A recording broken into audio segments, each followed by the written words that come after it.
আসসালামু আলাইকুম বন্ধুরা, সবাই কেমন আছেন? আশা করি সবাই ভালো আছেন। আলহামদুলিল্লাহ আমিও ভালো আছি। আমি আপনাদের সামনে আজকে একটি রেসিপি নিয়ে আসলাম, লাউ চিংড়ি। প্রথমে আমি কড়াইটা চুলোর পরে দিলাম, তারপরে আমি তেল দিয়ে দিলাম। এরপরে আমি এক এক করে ঝাল, পেঁয়াজ, রসুন পরিমাণ মতো দিয়ে ভেজে নিলাম। সুন্দর করে ভেজে নেওয়ার পরে আমি ভাজার জন্য চিংড়ি মাছটা দিয়ে দিলাম।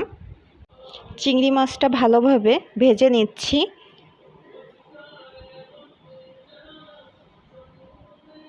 এরপরে আমি বাটা মশলাগুলো দিলাম।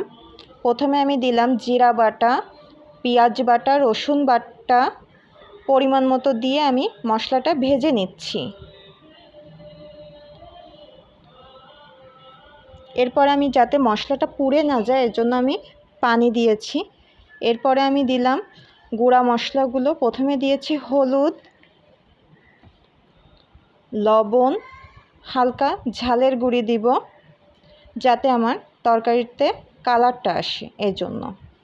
তারপর আমি পানি দিলাম কষানোর জন্য মশলাটা। এরপরে মশলা কষানোর ভিতর আমি লাউটা দিলাম, লাউটা কষানোর জন্য। দেখুন সুন্দর করে কষাচ্ছি। এরপর আমি ঢাকনাটা দিলাম। 5 মিনিট পরে ঢাকনাটা উঠিয়ে দেখুন আমার লাউটা ভালোভাবে কষে আসছে, সুন্দর একটা কালার বের হয়েছে। হ্যাঁ, এরপর আমি ঝোলের পানি দিচ্ছি। আমি হালকা একটু ঝোলের পানি একটু বেশি দিয়েছি, আপনারা চাইলে কমও দিতে পারেন। আমি ঝোল রাখবো এজন্য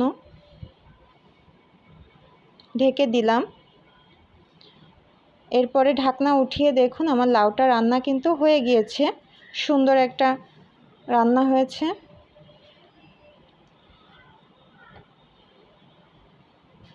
এরপরে আমি জিরা ভাজার গুঁড়াটা দিলাম ফ্লেভারের জন্য। দেখুন আমার লাউটা রান্না হয়ে গিয়েছে। রান্নাটাকে ভালো লাগলে আপনারা আমার পেজটাকে ফলো দিবেন। সবাই ভালো থাকেন। আল্লাহ হাফেজ।